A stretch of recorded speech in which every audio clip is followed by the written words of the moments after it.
those are all done. Yeah, including the closed session ones. Mm-hmm.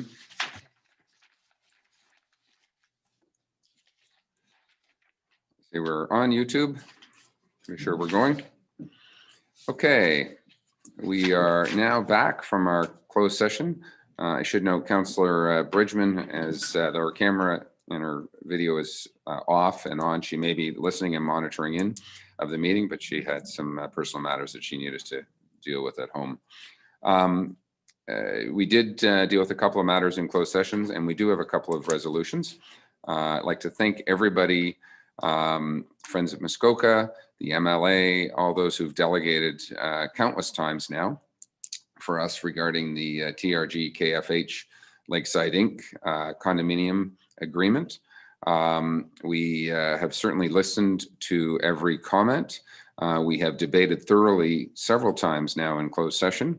We and our legal team, and I will say a legal team, we have utilized not just regular lawyers in this particular case, but also those who specialize in condominium agreements, declarations, so on and so forth, to provide us with some advice. And as such, out of that, we are recommending a slight amendment that I can just read at this point. And so we have a resolution moved by Councillor Roberts, seconded by Councillor Zavitz. Be it resolved that the mayor and clerk be authorized to execute and affix the corporate seal to the condominium agreement for application C2017-5 with TRG KFH Lakeside Inc.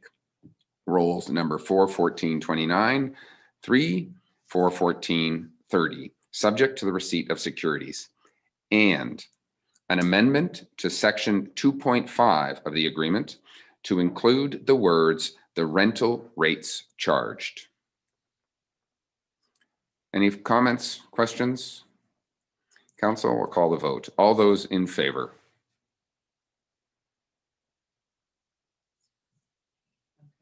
And opposed?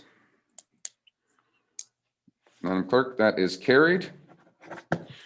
Thank you all. And once again, I will say thank you very much to all those who delegated. Certainly, this is a condo use agreement never before seen the likes of, let me say, in Township Muskoka Lakes, and certainly doing the best that we can to protect everyone to ensure the commerciality of this resort as it operates going forward. I have a second resolution, and that is moved by Councillor Nishikawa, seconded by Councillor Roberts. Be it resolved that the direction considered in closed session on December 16th respecting confidential council and closed session report CCS 2020-24 be confirmed and acted upon. All those in favor? And that is carried as well. Thank you. Okay, let's get back to our regular viewing pleasure, if we may. And we'll try and get back through the end of the meeting today. I think we've got a report, if I'm not mistaken, back forward, on Adopt a Home Committee. And that's David. Over to you quickly. We'll try and charge right through here. David, quick highlighted report. Thank you, Your Worship. In January 15th, earlier this year in 2020, Council did pass a resolution to appoint the Heritage and Attainable Housing Committee as the Adopt a Home Committee for the Habitat for Humanity build in Bala. I believe councillors are familiar with that initiative and project. Since that time, I believe a number of councillors have stepped up as citizens in their role in the community to act in that capacity. And there's no longer a need to have the Heritage and Attainable Housing Committee act as the Adopt a Home Committee. Staff would suggest that that resolution be rescinded just as a matter of formality to make that clear. Happy to answer any questions. Perfect. Anybody want to stay on this committee that's no longer needed right now? I think we're good. I have a resolution moved by Councillor Jaglowitz, seconded by Councillor Edwards. Be it resolved that the January 15th, 2020 Council Resolution C9-15-120, appointing a Township's Adopt a Home Committee for Habitat for Humanity, be repealed. All those in favor?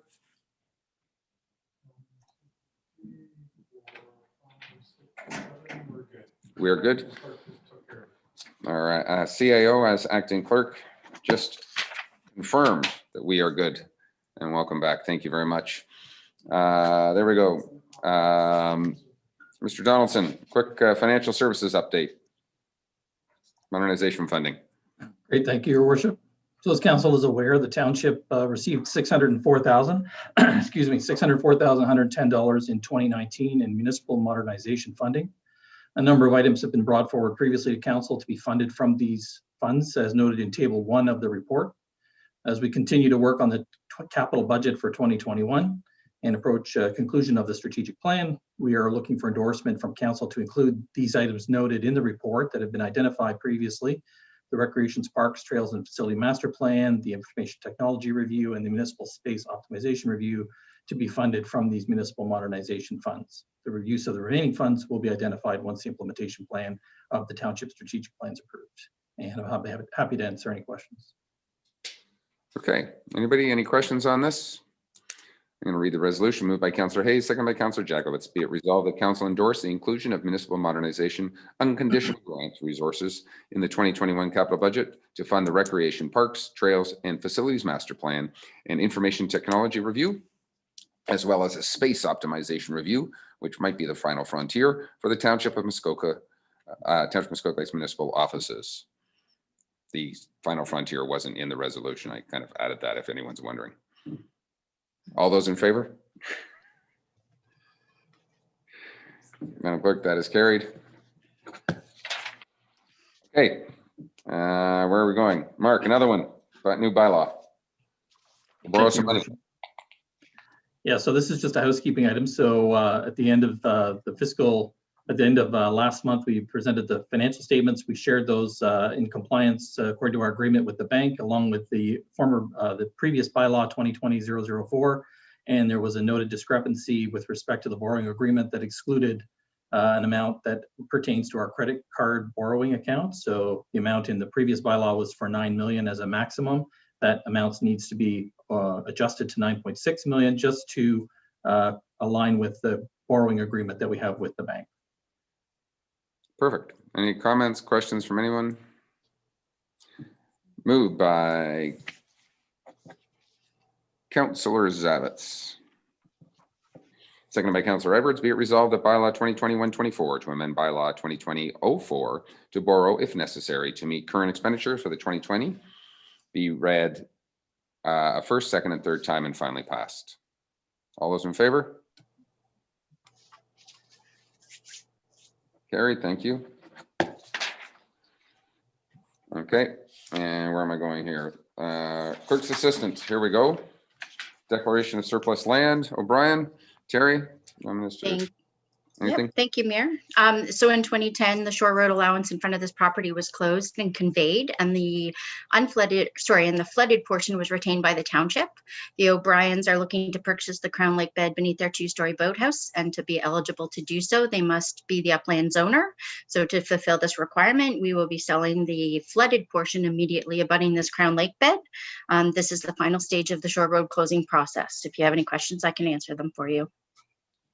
Okay, I'm going to actually let you go right ahead into your second report, and that's also regarding the certain township plans municipal highway system.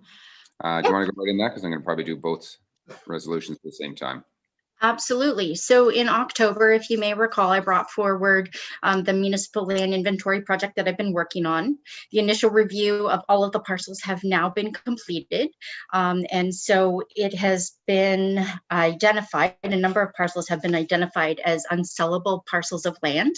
They're small remnants of land which were obtained by the township through either tax sales or were identified on plans of subdivisions, but were not properly dedicated for town road uses. You can see the parcels in the appendices of the draft bylaw attached. Those lands are either immediately abutting a municipal road, or they actually have a municipal road already located on the parcel of land. MPAC had these as taxable properties with actual identifiable roll numbers on them. We've had the roll numbers removed, and the municipal solicitor has drafted the bylaw that's attached to accept these parcels into the municipal highway system. There's little financial impact to dedicating these parcels as municipal roads, as they already abut on a traveled road or a maintained road, or as I said, have a road that's already lying on them. Following this, the passage of the bylaw, the solicitor will register these on title to each of the affected roads, and those legal fees will be allocated to the road's legal general ledger. And just sort of on a side note, to give you an update, the inventory has now been completed. I'm working on index sheets for each property, so we will have a digital and paper copy of the list of all of our properties.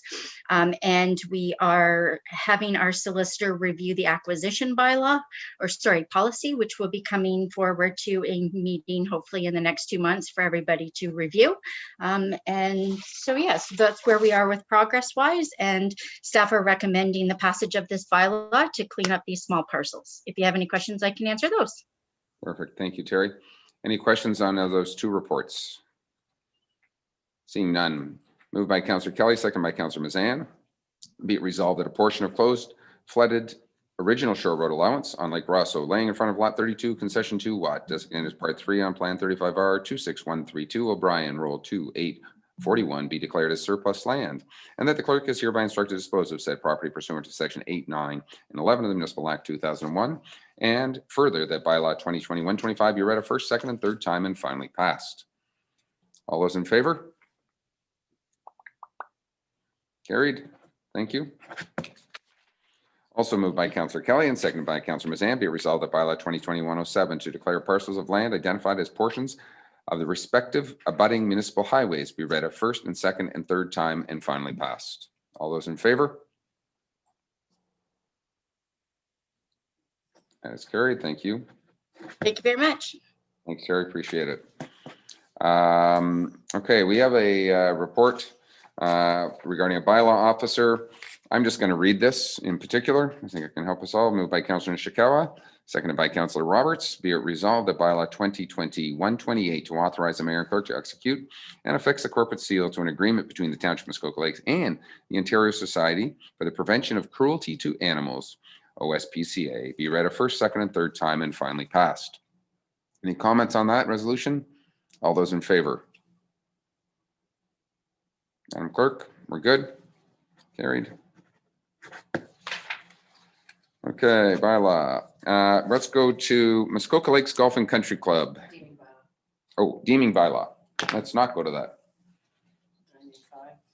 9A5. Thank you very much. Moved by Councillor Roberts, seconded by Councillor Jaglowitz. Be it resolved that bylaw 2021-27 to deem Lot 1 on Plan 14 Watt not to be a lot on a plan of subdivision Wilson Roll 2724 be read a first, second, and third time and finally passed. All in favor of the deeming bylaw? Carried. Thank you. Now am I allowed to? Yes. Okay, now we can go to Muskoka Lake Golf and Country Club. Okay, Councillor Brdigeman has declared a conflict. Good thing she's dealing with other issues. David, over to you. Thank you, Your Worship. I'm sure, again, councillors recall this application. It was before Planning Committee on a number of occasions. At the last Planning Committee in November, they did recommend approval of it, subject to a long list of minor amendments that were noted in the accompanying report. Since that time, the Planning Committee also, did recommend that it be conditional on a definition for the proposed boathouse use to be included. Staff has worked with the applicants and proposed a definition in the report for you. Happy to answer any questions. Thank you. Councillor Kelly. Thank you, and through you. I have basically a fundamental question that I've been struggling with on this one, and it has to do with the fact that we're looking at the approval of 2018-34, bylaw 2018-34. When I pull that up and look at it, and the material was appended to the agenda last Friday. When I pull it up and look at it, it's a couple of years old, and it still speaks to restoring an existing boathouse and keeping it on its existing location. And frankly, all of the supporting material, including the stuff that was appended to the Planning Committee meeting back in November, including the kind of planning justification statement that we got from Mr. Szczerbak, says the same thing. We're talking about a boathouse that's currently built on site, on location, and will be restored but won't be materially altered or taken down or moved or pushed or whatever the other language might be. So I'm a little bit rattled about what we're trying to accomplish, since we heard all this discussion the last time, that in order to get, I shouldn't say in order to get, that Tim Bryant had basically agreed to drop his opposition on this on the basis that this structure was going to be removed. The property was going to be zoned commercial, and this 196-foot lot would be the subject of an application to construct a replacement non-boathouse, a structure built over the water for reasons other than storing marine goods and with no slips in it.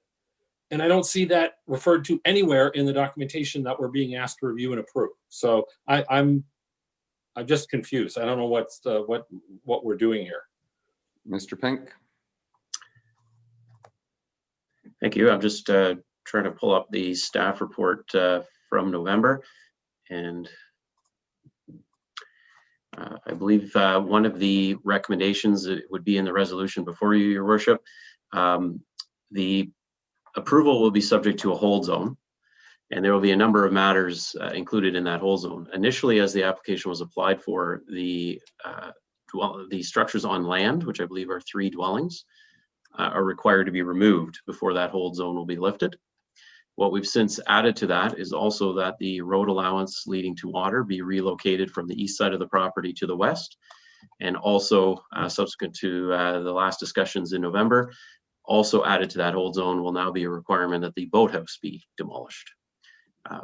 So I believe, if I understood your question correctly, you're inquiring as to where that would be implemented. It will be subject to a hold zone, which means the permissions of the new zone, the commercial zone, won't be in place until they complete all their obligations under the hold zone, and the hold a bylaw come back to council to lift that hold zone. So council ultimately will have to confirm that all those measures have in fact taken place, and the hold zone can be lifted, at which time the permissions under the commercial zone would take effect.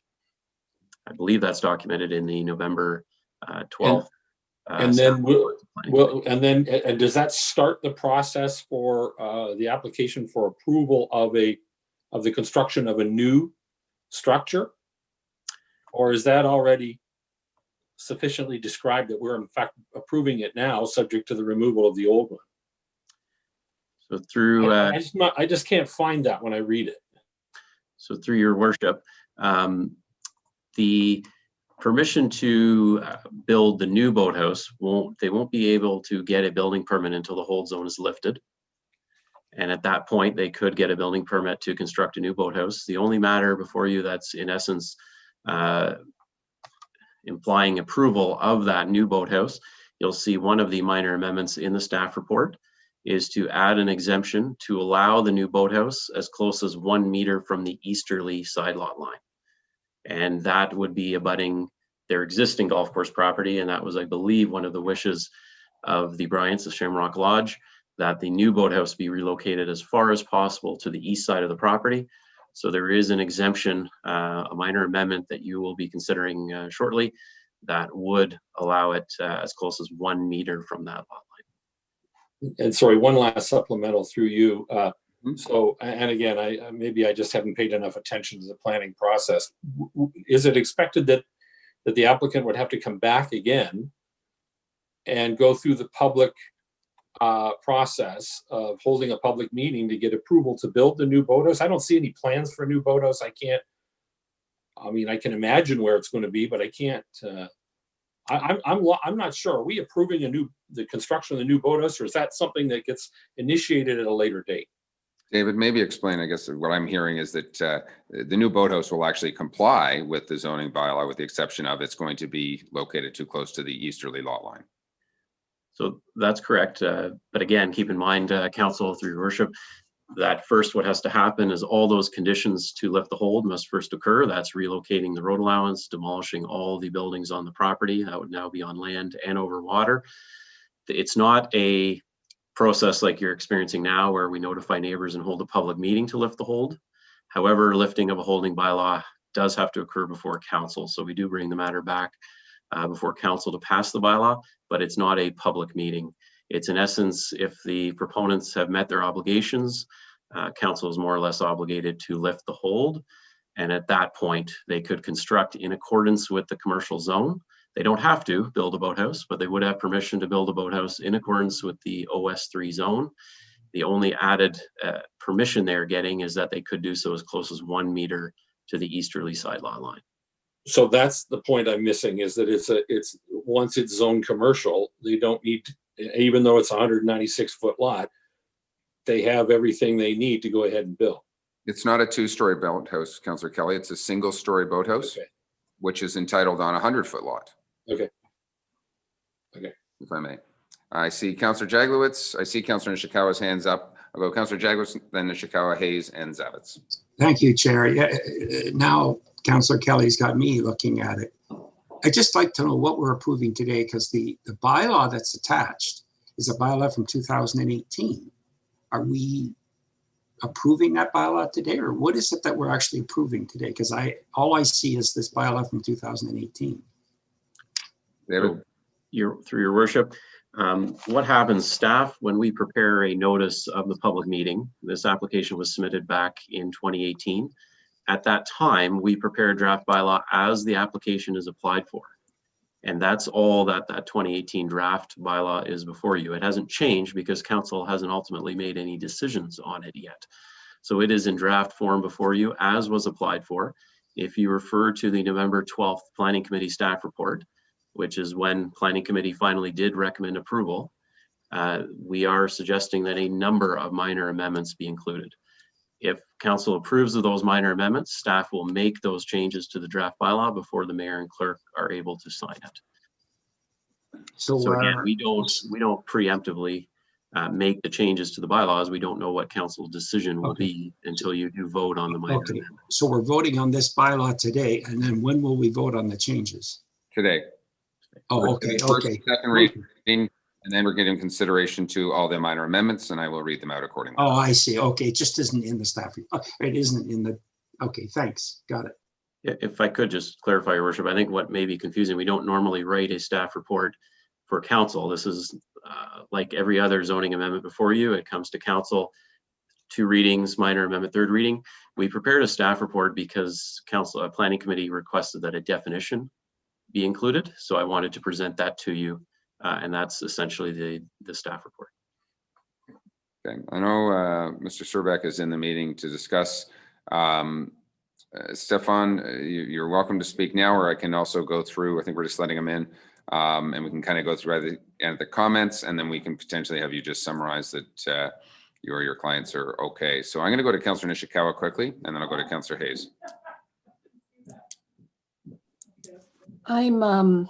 Thank you for this, and through you to David. I'm just trying to follow the process. And when we left the last meeting, there was concern about, well, quite frankly, there was never going to be the boathouse.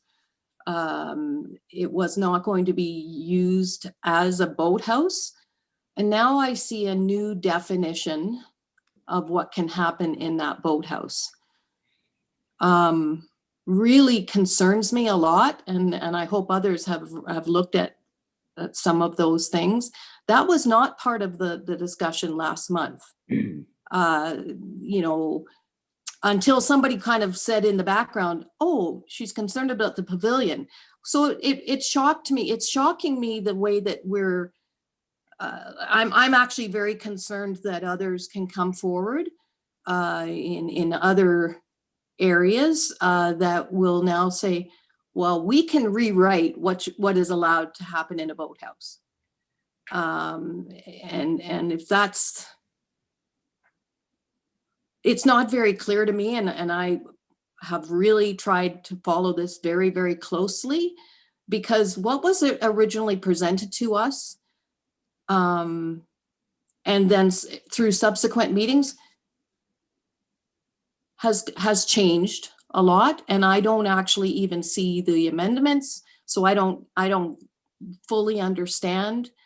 You know, it concerns me greatly about how we're trying to move forward on this one and not being really transparent to the public either. But I would not be in favor of what now is written as what is suggested a boathouse is on this particular property. We would normally never allow, I'm just going to say a big shed, barn or whatever, and to in fact become a party hall at the water. It's always been our concerns that we are concerned about the noise and everything else. And I don't want to hear about, oh, we'll send out a bylaw officer, because that is not right. I think that moving forward, we should be only approving bylaws that we know that we can fully manage and not by a complaint process. Maybe sharing the amendments yet again might help, but I'm very concerned about the direction that this has taken. Sorry, it wasn't like, let's not forget, it was a residential lot, you know, and I don't like the way that this council has handled this, in my opinion. Thank you. I'm going to go to Councillor Hayes. Thank you, through you. I'm also a little concerned with the boathouse definition. It says recreational programming and activities, including swimming lessons, sailing or canoe lessons, and other similar type uses. Similar type uses to me might mean one thing. They might mean something else to Mr. Pink. They might mean something else to the golf course. I don't think there should be language in there that could be interpretive, because I know in 10 years I'm not going to be here, so they're not going to be able to ask me, what were you thinking when you said that? I think that we should put in specific uses and tie it down. The other sentence that I question is, the boathouse shall not be used for overnight accommodation, a restaurant, or any other uses, unless it means any other uses. So that kind of tells me that you can't use it for anything if you actually just read it straight through. And I'd like to see, and shall not contain boathouses, boat slips too, may not contain boat slips, because if you want to put boat slips in there in the future, I think that would be okay. I would be amenable to that. But right now I'd like to kind of get rid of the interpretive language where you have to actually think about, what do they mean by that? I would rather have it specific. An interesting point in there. I will comment one thing. If we want to remember back, the neighbors and the community said no boats. Do not put boat slips in here. So they were the ones who were very, very adamant that they did not want boats in this area close to their properties. So, you know, we talk about public circulation. The public are the ones who have sort of driven this. The neighbors in the bay are the ones who've driven this. So, but I do understand there's a bit of a conflicting comment, no other uses, but we allow other uses in the paragraph above. So we may want to tighten up that language. I'll go to Councillor Zavitz for a second. I see Councillor Edwards' hand as well afterwards. Thank you, through you. So, you know, it's an unboathouse is what I understand if I read the definition. Here we are allowing, and so I guess I would go back to, if this, perhaps to Stefan, is this the spirit of the discussions throughout the negotiations between the Muskoka Lakes Golf and Country Club and the Bryants, that there would be a water house next door to their property? Because I think that's where the confusion lies. Thank you.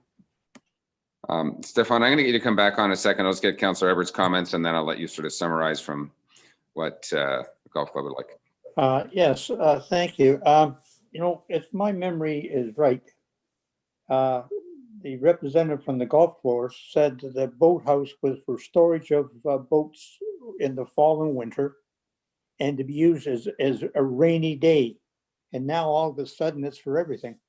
And that, like, he should come back and clarify that, because that's not what we approved at that time. At least I didn't. Okay, David, I'll let you go, and then I'll maybe you can help remind us here. One of the things when we talk about a program that's been going on for 2.5 years, Geddes, we sometimes forget where we started and where we've ended up. Thank you. Thank you, Your Worship. Maybe just to clarify and provide some background that might help, and certainly Mr. Szczerbak may wish to expand on this. Unfortunately, Mr. Allen was dealing with this application for about 2 years, so I wasn't as involved in the depth, and Mr. Szczerbak can expand, but certainly my recollection has been they've always, the applicant has always been forthcoming in response to Councillor Nishikawa's comments. They've indicated that this was to be used for recreational activities associated with the golf club since the application was initially submitted. I believe they've indicated that. With respect to the other comments, you know, how can they apply to change the definition of a boathouse? Essentially, under the zoning bylaw, under the Planning Act, any applicant can make any property owner can make an application to change any definition or provision of a zoning bylaw. What we're doing here is setting a new sort of framework to control the uses of that boathouse. Perhaps what's throwing some councillors off is the term boathouse, as it won't allow boats. Perhaps it's almost, instead of a definition, it's a title. Perhaps we should be looking at a little differently. But again, we certainly, I think some good suggestions there. We can certainly take out the terms other similar type uses if that's a concern to council to be more specific. We can certainly add the language, any other uses other than that stipulated above or notwithstanding. That is typical planning language because inevitably there will be some nuance that the applicant proposes. So you build in a bit of flexibility, but we can certainly nail that down if council wishes. And lastly, again, I think the applicant has been clear that this is the intended use all along, and it is what was wanted by the neighbors. We cannot word it such that it's only allowed on rainy days. We cannot control that in the bylaw as to when the use would be allowed to use it for programming. I would suspect if the weather is pleasant, they would likely do swimming and sailing lessons outside. So I think in essence, it does somewhat controlled that way. If there is inclement weather, likely that's when the boathouse would be used. Otherwise, again, one would think they would prefer to be outside. So hopefully that helps provide some background. Mr. Szczerbak may be able to expand on that. I'm going to go to Stefan first of all, and then hopefully that'll answer some of the councillors' questions. Thank you, Mr. Mayor. I've heard what Mr. Pink has mentioned, and yes, maybe just to clarify, this has always been the Muskoka Lakes Golf and Country Club's intent. It's included in the planning justification report, the application, the staff reports. This has been out there for the public and council to digest since the beginning. The initial request was to maintain the exact same footprint, exact same location, save and except to just cover the boat slips inside. It's always been the intent. So Mr. Mayor, you're absolutely right. Through discussions with the neighbors and the community, there was discussions to move this structure as far away from the resort as possible. And the applicants agreed to do that, and while maintaining the specific development rights for such an accessory structure out in the water. And remember, this is an accessory structure, and there's severe limitations in terms of how this structure can be used. So it is being moved further across. There were issues about just parking a boat on the docks that surrounded it. So again, through the discussions, it was very, very clear that this is not just going to be another place for golf club members to come and park their boat and leave it there for the day. The idea is to keep all boats away from the structure, and that's why I think we're getting tripped up with the term boathouse. I think Mr. Pink is right. It's a title. It's a structure that's over the water. It's not there really to serve boats, but you know, essentially the wording, the language has been moved forward through the direction of council and the public throughout this application. Okay, thank you. Councillor Kelly, do you have a supplemental question? Sorry, I think yes, I do. Thank you. And through you, I haven't even touched on the definition in my comments. Because I was concerned about the confusion, at least my own confusion around the process. And I gather from some of the other comments, I'm not alone, and I suspect that members of our voting public, of our constituents who may have looked at this, might be just as confused as I was. So I I'll leave it at that. I don't think we're defining a boathouse. I think the best way to save that definition is to call it something other than a boathouse, but that's just my 2 cents. Okay, so I'm not seeing anything else. I just want to provide my sort of take on this, because this says, I think it started even last term of council, if I'm not mistaken, and has come back and forth. I think Mr. Szczerbak made the comment that they bought the property, they wanted to join it as part of their property, but several neighbors who were paying very close attention to this were very upset and didn't want activities on the waterfront. They didn't want buildings built next to the resort as an open space. They wanted to protect the nature. They didn't want kids programs outside. They didn't want restaurants and the smell of hamburgers and all of that going on inside that facility. And through many, many, many negotiations, it was determined that they should move the boathouse and use it for kids programs. They didn't want boats. They didn't want all that. So I think the public is very well informed on this. As a matter of fact, Mr. Bryant stopped me in Canadian Tire parking lot on the weekend and said, you know, he's a little frustrated that this hasn't moved forward, that there became the word pavilion or not, or question. And again, I believe he was very happy with the terms that were described in this report at this particular point, is what he voiced to me at the time. So I don't believe there's anybody who would be in opposition. Again, everybody has said, yes, we're happy. There's no one registered to speak on this. Nobody said no. We don't want to have this moving forward. And it's basically allowing the golf course to manage their programs in a safer, more respectful way, I think is really what I would surmise. And I think there's a ton of conditions in there that have listened to, and again, if our job is to listen to constituents, the constituents have made a ton of revisions to this. So I am going to listen to the constituents. Ruth? Again, my concern is that, first of all, this was a residential lot. Now we're turning it into a commercial lot. I don't understand that these activities can't move forward 66 feet off of the shore. I don't believe that we would ever, or I have never seen, that we would approve an accessory structure of this size at the water in this fashion. I'm even wondering, how many washrooms will we allow? You know, that makes a difference in what this building is going to be. If we're going to see, you know, 4 ladies' washrooms and 4 men's washrooms, to me, that changes the use of that structure quite a bit. It opens up so many options or possibilities. And I am just very concerned about the direction that this council will go, and in fact, what future applications will then come forward. And I can think of 2 specific locations right now. So I'm just really surprised that now it's not a boathouse. Now we're not calling it a boathouse. It's going to be called something else. I just wish it cut, you know, I don't feel that the uses that they would like to have, which have nothing to do apparently with the boathouse, why in fact we're allowing this at the water. So I'm sorry, I took up too much of your time, Mr. Harding.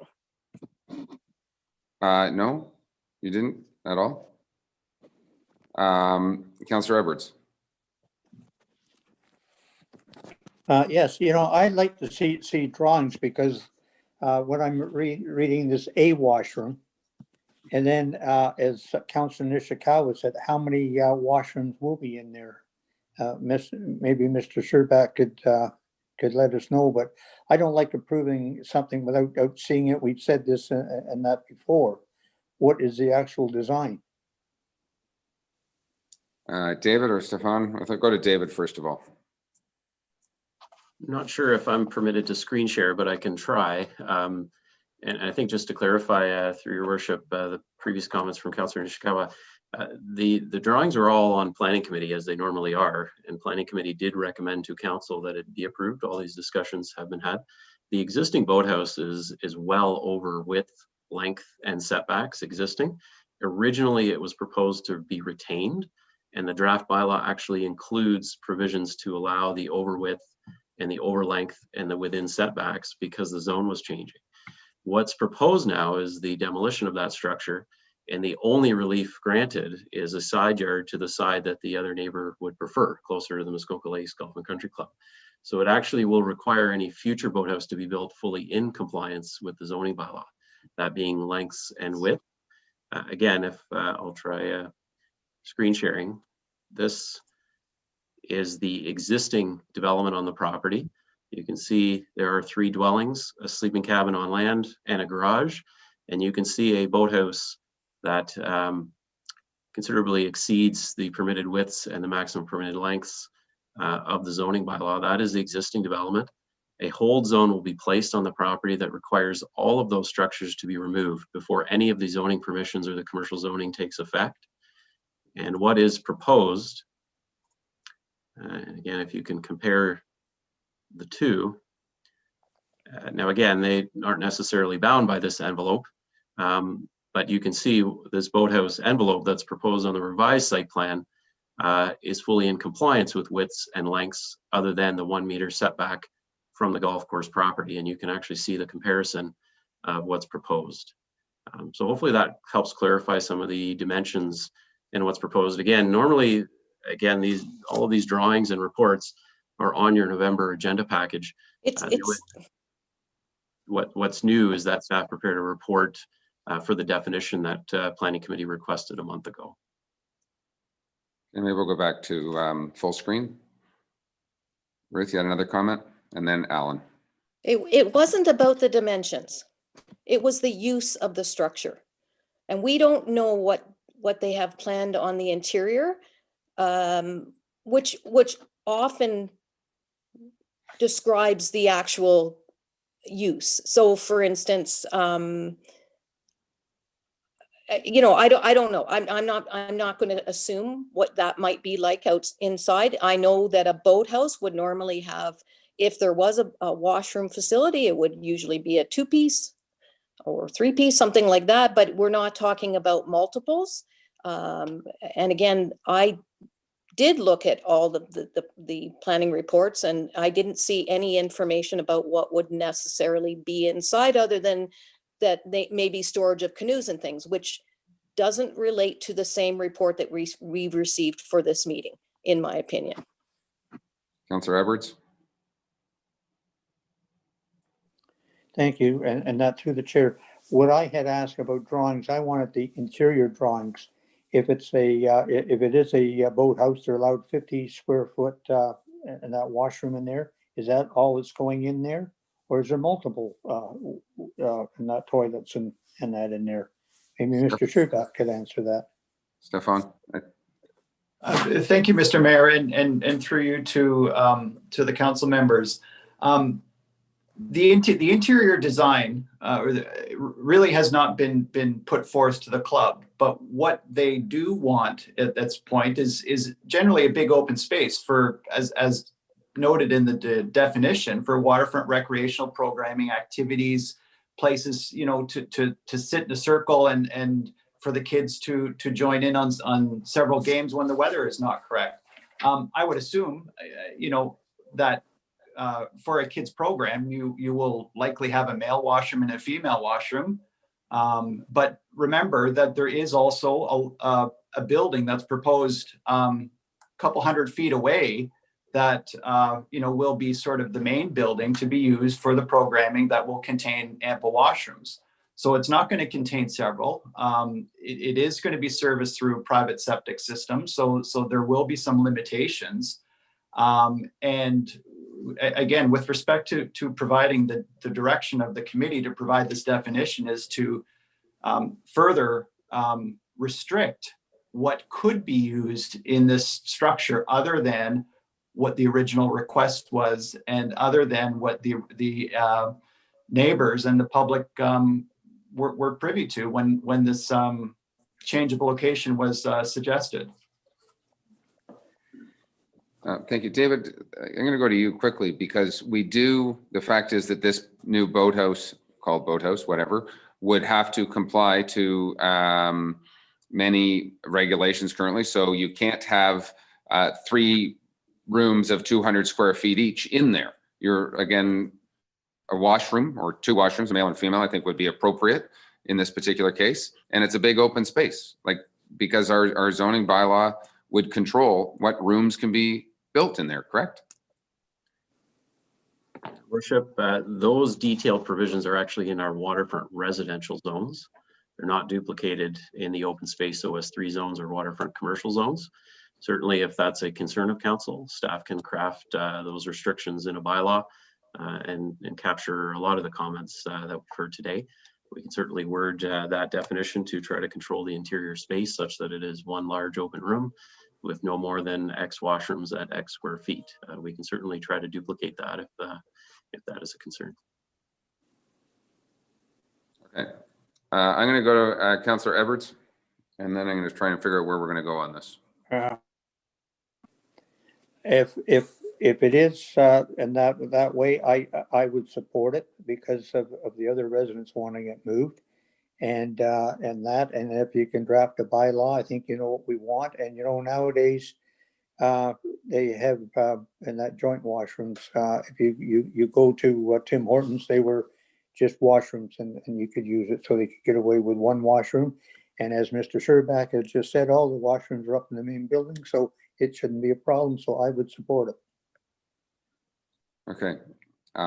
Anyone else? Again, I think Mr. Pink's pointed out that, you know, our last planning committee did recommend this to council with the definition added of what's going to be used or what we determine is allowable in the boathouse. So that's what our staff have done. And anyway, any comments or questions further at this point? Okay, I'm going to go to first and second reading right now then. Moved by Councillor Hayes, second by Councillor Jaglowitz. Be it resolved that bylaw 2018-34 to amend comprehensive zoning bylaw 2014-14 Muskoka Lakes Golf and Country Club Rule 5481 be read a first and second time. Only first and second reading, minor amendments will come. All those in favor?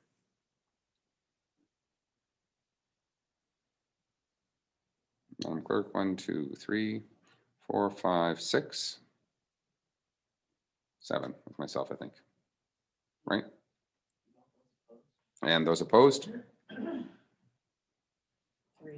Well, no, Councillor Mazan is either frozen or her hand is still up, reading something. You were in favor, not opposed. Thank you very much. That was carried. So first and second is carried. Mr. Pink, the questions about, and I can read the criteria included here, the questions about carrying over our waterfront zone and those provisions within the open space zone from a bylaw perspective. Or Mr. Szczerbak, are you okay with those being carried over into this particular application? Let me ask the applicant first of all. Mr. Mayor, perhaps I could just, I'm trying to get in touch with the owner. I know the golf club really has not gone into the design of this facility. If I could just try and reach them, I apologize, but it's important for me to at least have that discussion. Okay. So I'm going to suggest right now we'll defer third reading of this and we'll continue on with our meeting. Maybe we'll get back to it today. And if not, potentially it'll have to be first of the new year. Is that fair right now? Hopefully you can get a hold of the golf club. Okay, so we're going to defer third reading potentially temporarily in the meeting here. Okay, golf club is done. Mr. Rossi, manager of planning, where is Bryce? There we go. Bryce. Good evening, Your Worship and members of council.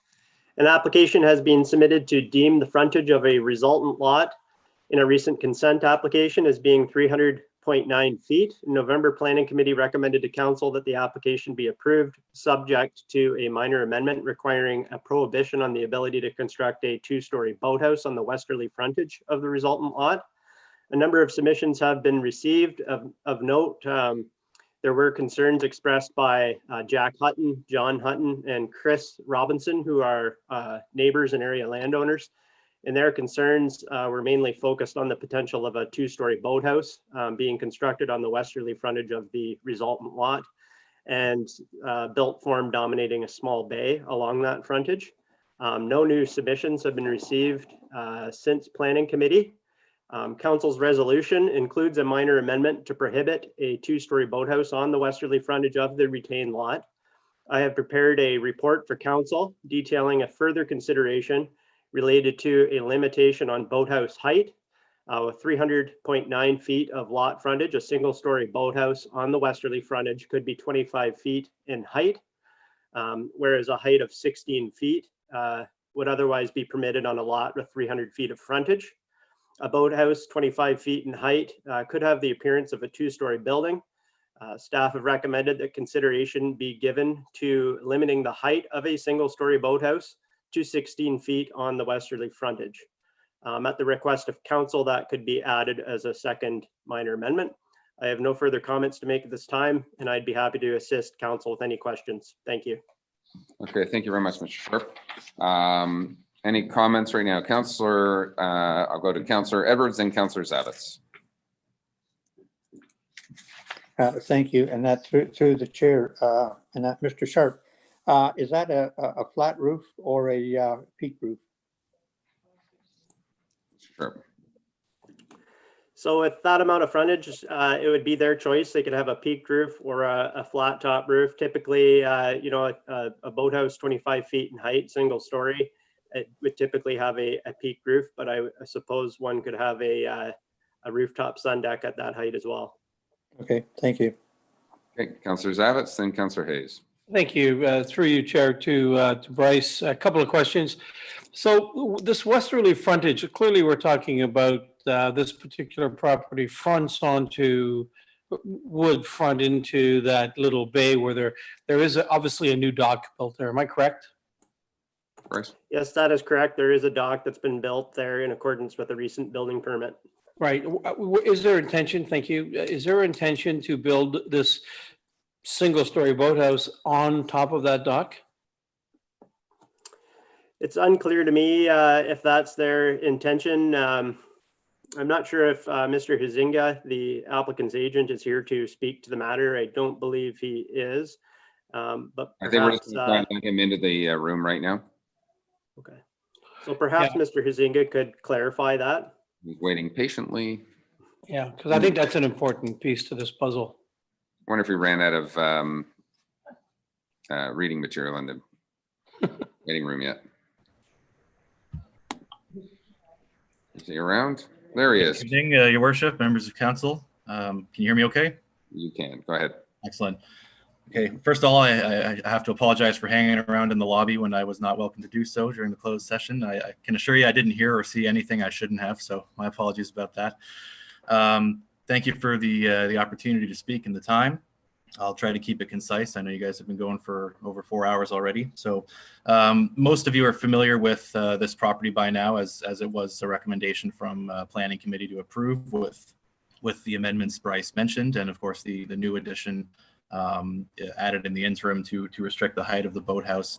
So I did have the opportunity to discuss this with the property owner, Fred Rossi, who was unfortunately not able to attend today. He had something come up, but he would just like to raise a couple comments and perhaps allow some discussion and reconsideration of the prohibition on the two-story boathouse on the western frontage.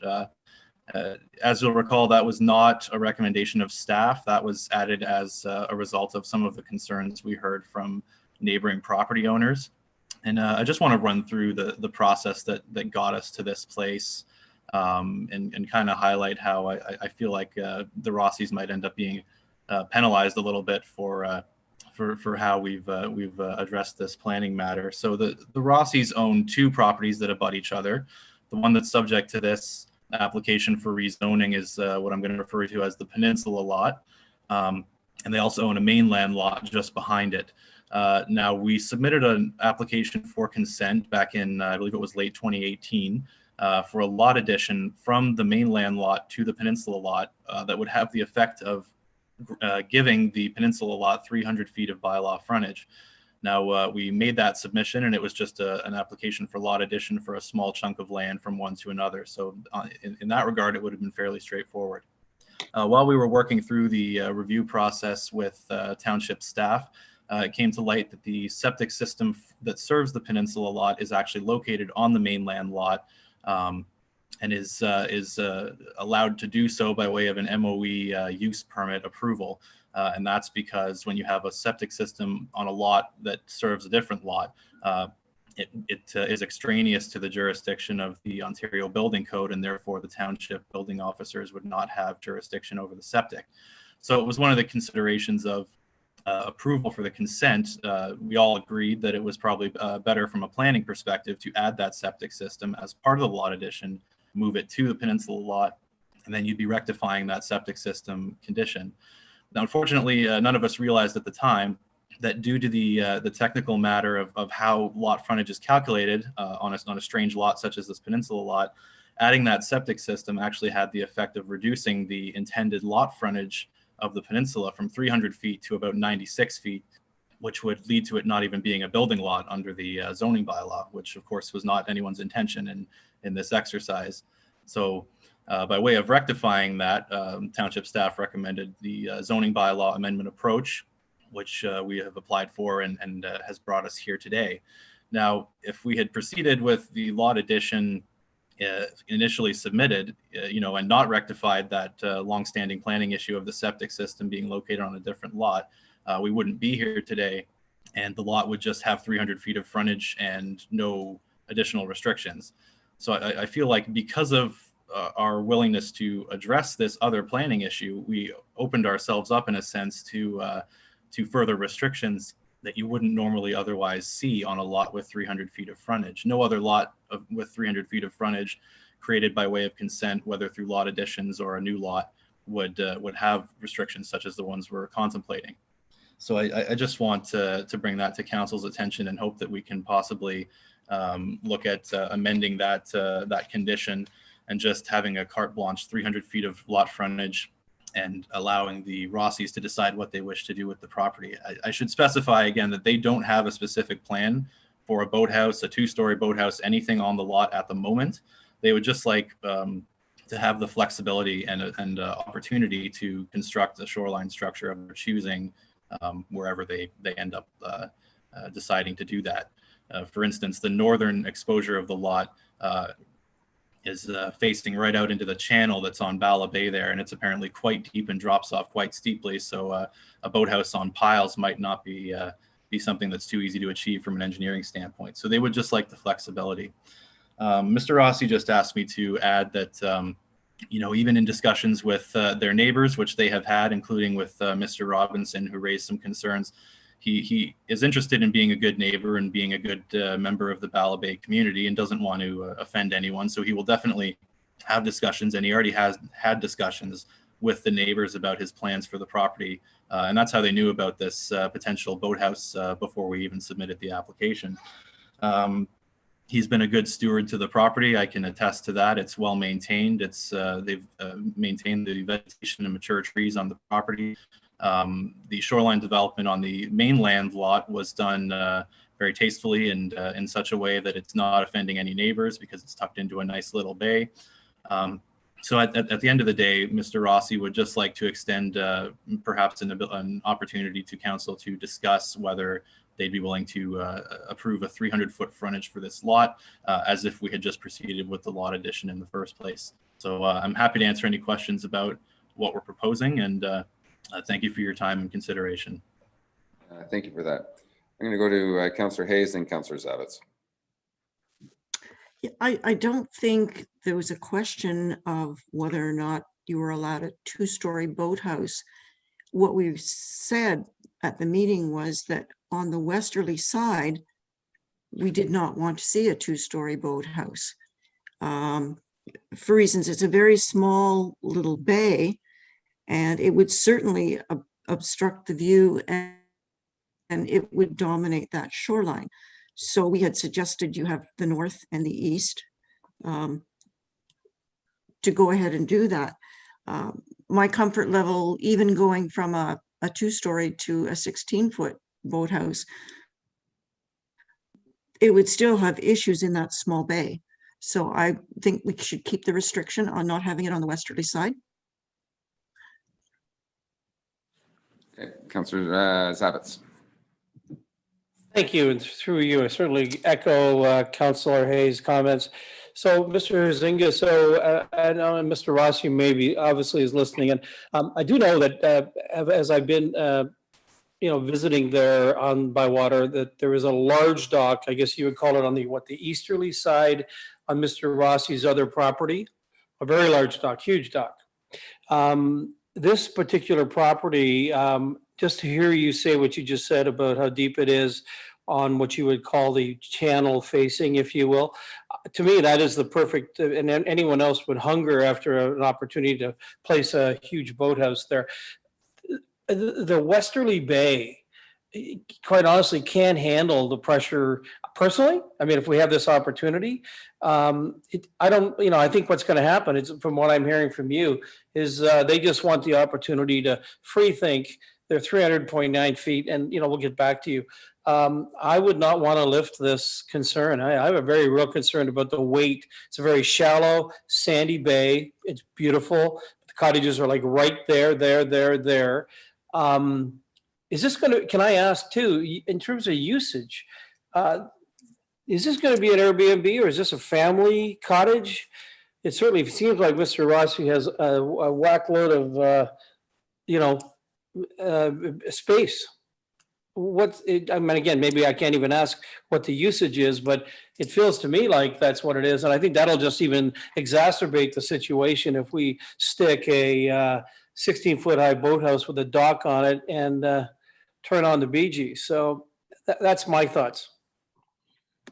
I don't know, Mr. Huizinga, do you want to sort of comment? I realize that, use is irrelevant at the end of the day, but obviously any indication you can help us so your client's intentions with the property in long term would be great.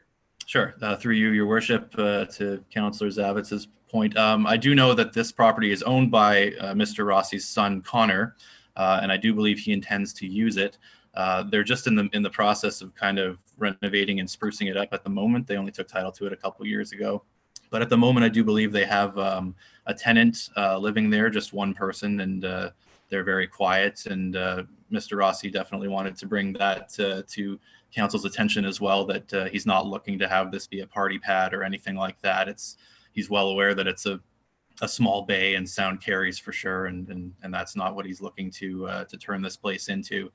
And again, as for the boathouse, there's been no design proposed. He doesn't even have a design in mind. He doesn't even know if he wants to do a 2-story boathouse 100%. Again, we were just hoping to have the flexibility to do so. Okay, Councillor Hayes. Yeah, I don't think the issue is with the size of the boathouse. I think the issue is where the boathouse is. And the neighbors have made it clear that on the westerly front, they want to keep that as a quiet little cove. And he is one of the few people that are lucky enough to have options to move his boathouse to another area. And I think that's what we're asking. Okay. Mr. Sharp, you want to comment? Thank you, Your Worship. And through you, I just wanted to clarify Councillor Hayes' comment, just so that we're clear on what rights will be conferred by deeming the lot to have 300.9 feet of lot frontage. So even if council places a prohibition on a 2-story boathouse on the westerly frontage of the resultant lot, the ability would still exist to construct a 1-story boathouse. So I think that's what I was trying to convey in my initial comments and in my report, is that if those rights, or if that right continues to exist, the boathouse could be as high as 25 feet. So again, if I'm hearing from Councillor Hayes, it may be council's wish to restrict a boathouse on that westerly frontage entirely, or just a 2-story boathouse with a restriction on height for a 1-story boathouse. Okay, Councillor Brdigeman, welcome back. Thank you, Mayor Harding. I've lost a little bit of fluidity in this. I thought we left the planning committee meeting with everybody agreeing that there would be a boathouse not on the western side. but no other restrictions. That was my memory of it. And as I jump back into the meeting here, I'm having trouble understanding that. I don't see it on the bylaw. So it's not part of what we have in front of us right now. Sorry, I need to catch up just a little bit on this. Your memory is flooded back from what happened a month ago, so.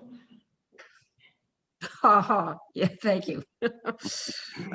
So I mean, I'm going with what I would like to see what we agreed to at planning before, which was no boathouse on that western side, because that was the concern, and no other restrictions. It's 300 feet. So I think Mr. Rossi gets to build his boathouse without further restrictions on that. So that's my comment. So. Okay. Mr. Huizinga, I'll let you respond to that accordingly. I appreciate you want total flexibility, but I'm getting a sense that this council is looking to approve the 306 feet or 9 feet, and but just restrict boathouse to the not on the western side. Thank you, Your Worship. Through you, I won't repeat the flexibility comment, but from my recollection, and staff can probably chime in as well, we left the planning committee meeting with a restriction on a 2-story boathouse on the western frontage, not a full-out prohibition on boathouses. I believe that's where we left it at committee. Mr. Sharp, do you want to comment? Just help us remember. Yes, that is correct. Planning committee recommended that a 2-story boathouse be prohibited on the westerly frontage, which would continue to allow the ability to construct a 1-story boathouse on that frontage. And with 300.9 feet of frontage, I think is what the point that I've been trying to make is that it could be 25 feet in height, which may or may not be a concern. So I think the reality is the proposed amendment today, if we were to approve this, caps the height of a 1-story boathouse if they chose to go that way. But one of the reasons we all know we want 300 feet is to do a 2-story boathouse. So by in effect, if they want a boathouse there and a 2-story, it's going to go on the other side of the lot anyway. Why would they build a small 1-story boathouse on the east side when they could build a big 2-story, 1-story or a 2-story on the western? Sorry, the vice versa. I got my lines crossed, so to speak. So I think the amendment certainly gets us to that finish line. And so any other comments right now, Councillor Nishikawa? Well, essentially, Bryce had clarified for me again, and I would also say that I would be in favor of putting that restriction in place of the height of the 1-story at 16 feet. If it then requires them to look for another location, that's great, but I do hope that council could move forward the height of the 16 feet, and that would be the way we should go. Okay, I'm going to read first and second, and then we'll get to the minor amendment. So moved by Councillor Mazan, seconded by Councillor Nishikawa. Be it resolved that bylaw 2020-102 to amend comprehensive zoning bylaw 2014-14 Rossi Rule 6934 be read a first and second time. All those in favor? Carried. Thank you. Anybody opposed? I don't think anybody. Oh, Councillor Zavitz is opposed. And Denelda. Okay. So now we are on a minor amendment, and the minor amendment that is being proposed at this particular time would be to limit the height of a 1-story boathouse on the 16 feet on the westerly frontage of the resultant lot. So basically, if you know they've got their 300 feet, they want a 2-story boathouse. It's going on the north or on the east. It is certainly not going on the western side. And you know, the benefits of a bigger lot, you typically want a 2-story. So in effect, we're pushing them towards that at this particular time. Any comments right now on that 16-foot restriction, Councillor Hayes? Through you, at the meeting, we heard that the neighbors did not want any boathouse on the westerly side. And because a 2-story boathouse had been applied for, that's what we did not allow, and we restricted it on that side.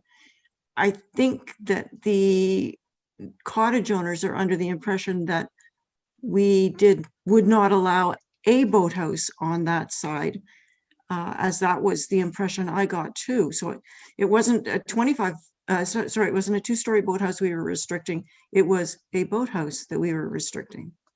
So that's where I'm a little bit confused here, because I think the neighbors have gone away thinking that there will be no boathouse on the westerly side.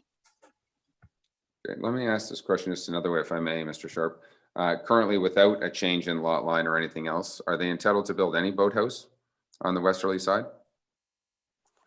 They would be permitted to build a single-story boathouse 16 feet in height on the westerly side. And in fact, there was a single-story boathouse there at one point. There was a demolition permit taken out to demolish it. It's no longer there. I don't know how high it was.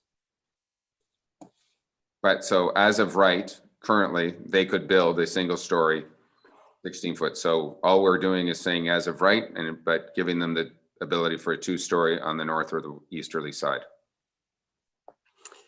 Yep, so I believe Planning Committee has recommended prohibition on a two-story boathouse on the westerly frontage. And I believe the minor amendment that's in front of council at this point would be for the limitation on the height of a single-story boathouse on the westerly frontage to 16 feet. Okay. Councillor Zavitz? Thank you. And once again, I'm with Councillor Hayes on this. It does seem that something has, I don't know whether I was asleep, but that the neighbors didn't want any boathouse there. And I think that's what we were lobbying for, is what I thought. I do think this dock, there's a, you know, make no mistake, there's a brand new gorgeous dock in the on that westerly exposure in that bay. So that's a smoking gun. I mean, as far as I'm concerned, it's a nicer dock than I have on my property. So it's brand new, it's beautiful, it's good size, easily could handle a boathouse. So it seems to me that they're already halfway there. There is no way they're going to build a 16-foot high single-story boathouse as wide as it can be and put it beside an existing brand new gorgeous dock. So I mean, I would ask that question. It's going to go on. I mean, so their intent is to put it up there, and I do think that's going to take the neighbors unawares. And I'm concerned by the confusion. Thank you. Let me ask a question of Mr. Huizinga. Do you know, is that dock engineered for a single-story boathouse or a two-story boathouse currently as it was built? Through you, your worship, I believe it was built on piles. I don't know if it was built with a boathouse in mind. I don't know if it has the footprint area for a boathouse to go on top of it.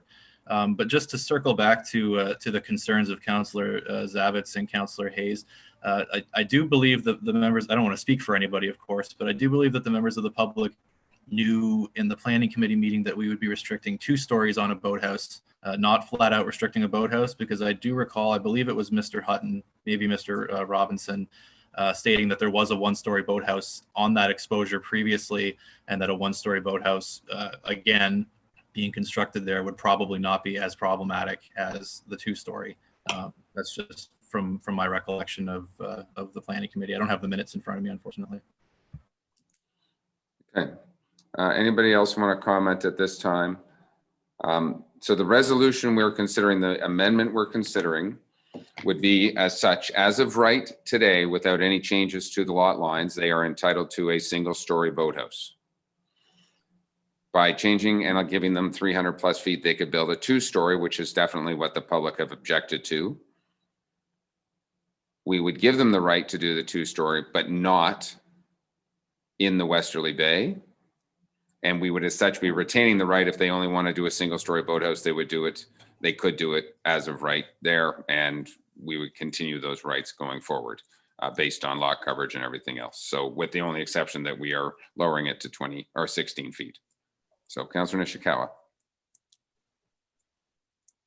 I would like to also add that 16 feet be a peaked roof, if that's possible. Hearing that, Councillor Edwards. I would agree with Councillor Nishikawa, because if it's a flat roof and they put a 42-inch and that railing around it, it's up almost 20 feet. So 16 foot with a peak roof. Okay. Anybody else? Any comments?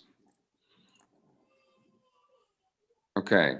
I'm getting the sense from some, I've got a little bit of split in the Ward A, but that by reading this amendment, we basically confirm the existing property rights, but if they want to build something bigger, like a 2-story, with the addition that they're going to have to move it. And that may change their plans. That dock may go to waste, so to speak, if that was their intent. And that's their problem. So I have a resolution moved by Councillor Zavitz, seconded by Councillor Kelly. Be it resolved that Council of the Township of Muskoka Lakes amend bylaw 2020-102 Rossi. And this amendment is minor in nature and does not require further public circulation and is hereby approved prior to third reading. The minor amendment shall consist of limiting the height of a single-story boathouse to 16 feet peaked roof on the westerly frontage of the resultant lot. Mr. Sharp?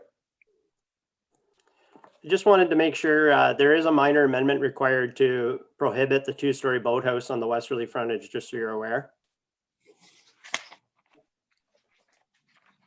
Okay. So that wasn't brought forward in the initial bylaw that was brought to planning committee. So that is a minor amendment that needs to be added by council. So it's the 2 minor amendments together.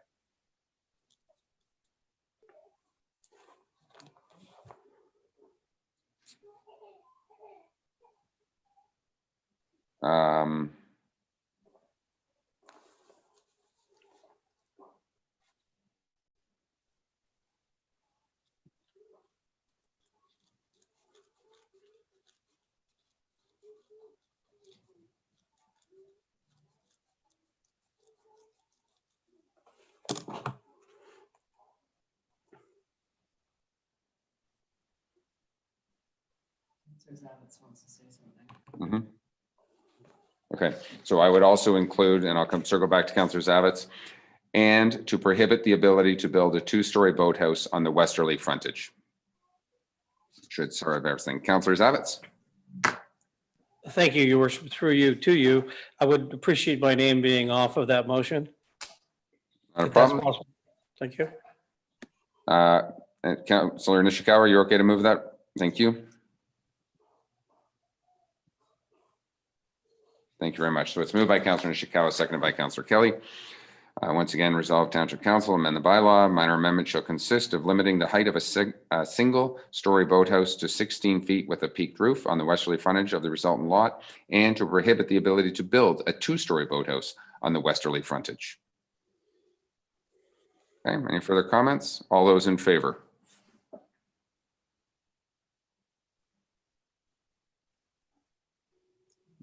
That's 7, correct? 8. Math is hard. And opposed? Okay, there we go. I'm missing somebody. There we go. Thank you. That is carried. And just as a reminder, we'll need the impact of written and oral submissions on that. Absolutely. I'm just going to read the third, moved by Councillor Mazan, seconded by Councillor Edwards. Be it resolved that bylaw 2020-102 Rossi be read a third time and finally passed. All those in favor?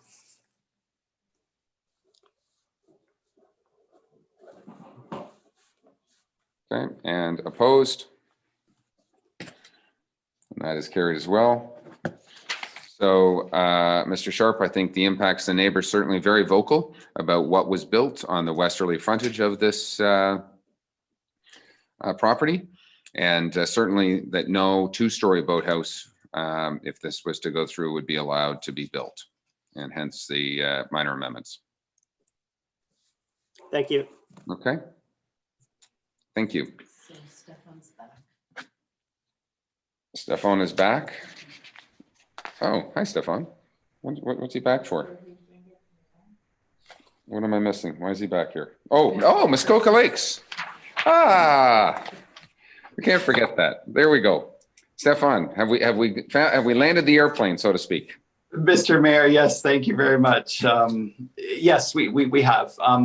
As the owners and myself understand it, council's concern were just simply the number of perhaps rooms that were constructed in the building itself, and looking to limit the size of rooms. I'm happy to say that the owners agreed that it will be one big open room, and they're proposing to have a male bathroom and a female bathroom. So a total of 2 bathrooms. If the amendment wishes, if council wishes to include that in the amendment, the owners would be grateful for your consideration tonight.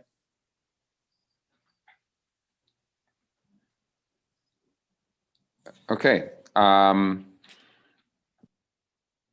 Just trying to think of some language in this. Hold on one moment, if I may. I don't see anybody's hands up.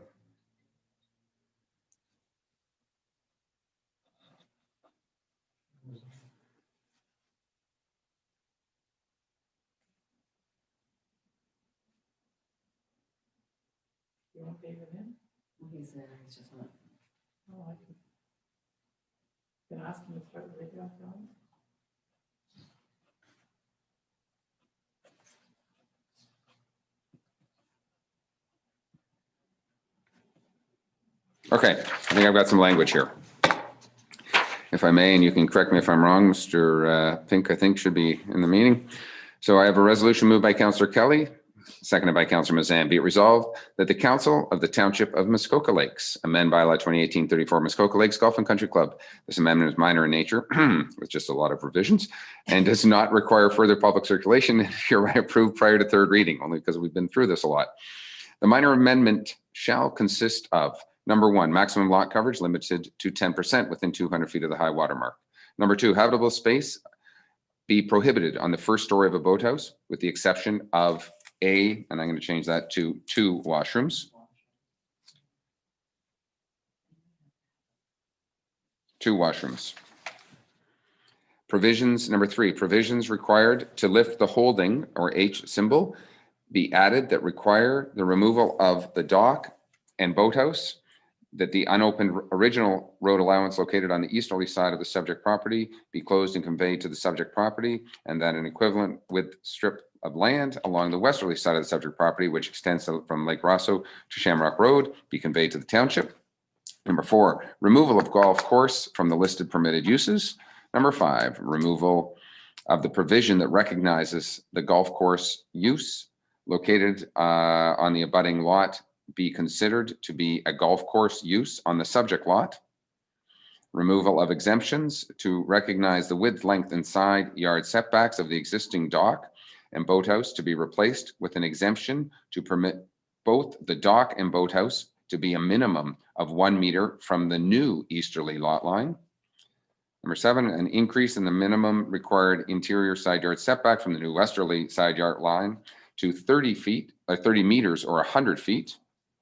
The definition for the use of the boathouse be added as follows: an accessory structure located over water associated with a golf course or private club and used exclusively for organized waterfront recreational program activities, including swimming lessons, sailing, or canoe lessons. The storage of marine related equipment and 2 washrooms accessory to the recreational programming and activities shall be permitted.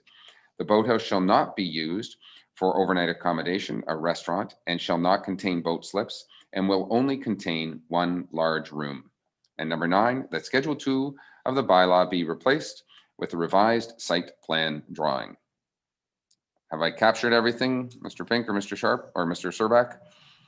I see some hands in the air. Councillor Nishikawa, first of all, then Councillor Edwards. I just want to add that my comfort zone would be very different if we weren't calling this word, if we discontinue the word boathouse, because again, going forward, it's not a boathouse. You know, we've said it's not a boathouse, it's an accessory structure.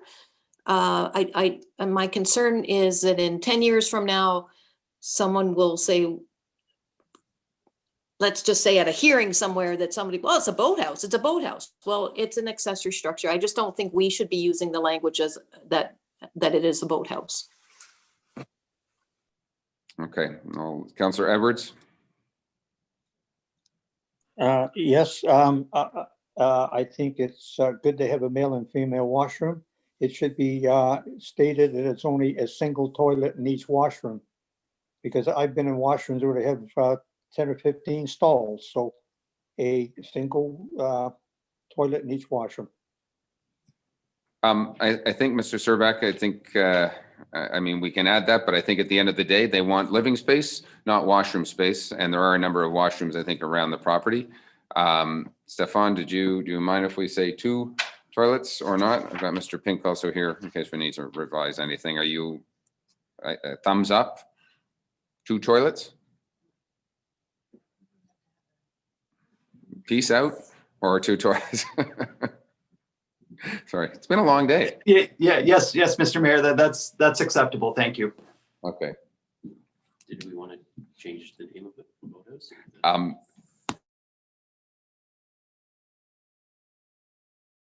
Okay, so the question is to Councillor Nishikawa's. Somebody referred to this as a pavilion in the past. We can call it an accessory structure over water. Or would you prefer just an accessory structure over water? What is the accessory structure over water? We will change the name to accessory structure over water. Associated with a golf course, I don't think there's any others that are going to have this issue going forward. I think we're pretty limited. So we are making those 2 little changes, including 2 toilets.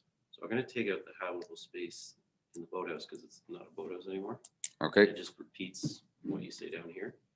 Put that as definition. Making changes on the fly. Any other comments right now as we just make these? I think we're going to encapsulate everything.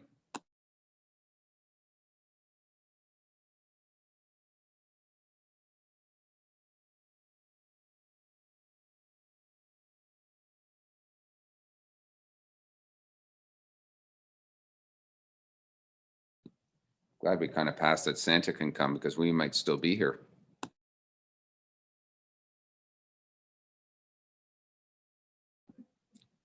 And I will also say, Gord, you've changed outfits about 3 times today, if I'm not mistaken.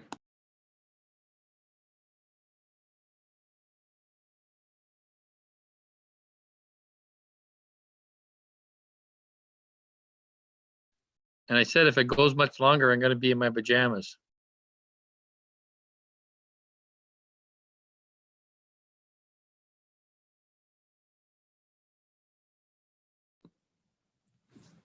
For those with young children, I would have to say when you had your hat on and the sweater, that what came to mind was Papa Elf from the movie Elf. And there you go. You look kind of like Papa Elf. I thought he looked like Hermie, the elf that on the land of misfit toys. And you know, Gord's probably got his pajama bottoms on now because it's Zoom. I wouldn't bet on that. You don't know what I have on the bottom.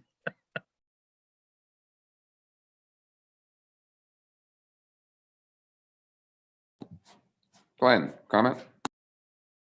Thank you. Through you, I wonder if we should make a donation to Gord and perhaps let him have that $9.6 million credit card we have hiding in the township office somewhere. Perhaps we can get some new clothes.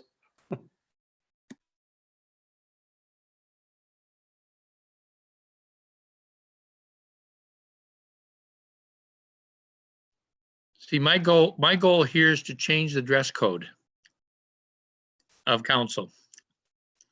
Phil's got a good start.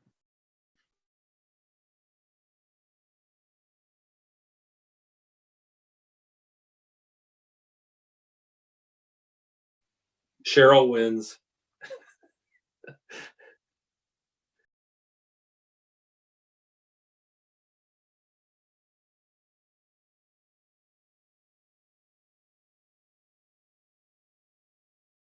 Okay, Council, just so that we are all clear here, if you've sort of been following along, number 1, maximum lot coverage of 10% is going to remain. Number 2, the habitable space be prohibited in the first story of a boathouse. Because we're defining and it's not a boathouse, we've removed that clause.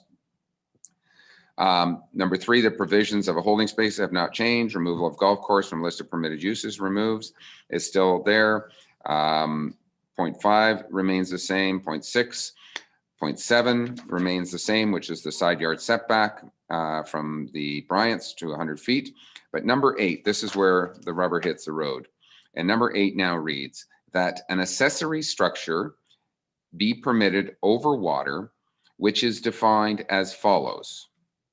An accessory structure located over water associated with a golf course and private club and used exclusively for the organization organized waterfront recreational program and activities, including swim lessons, sailing, and canoe lessons.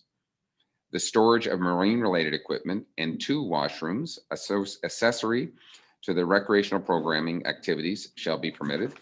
The boathouse shall not be used for overnight accommodation, a restaurant, or any other uses other than those listed above, and shall not contain boat slips, and will only permit 1 large room with no more than 2 toilets in the washrooms. Did we want to decide on the color? If anybody wants to add color to these washrooms, we are not listening to you. Councillor Edwards. You said 2 toilets in the washrooms. It's a toilet in each washroom.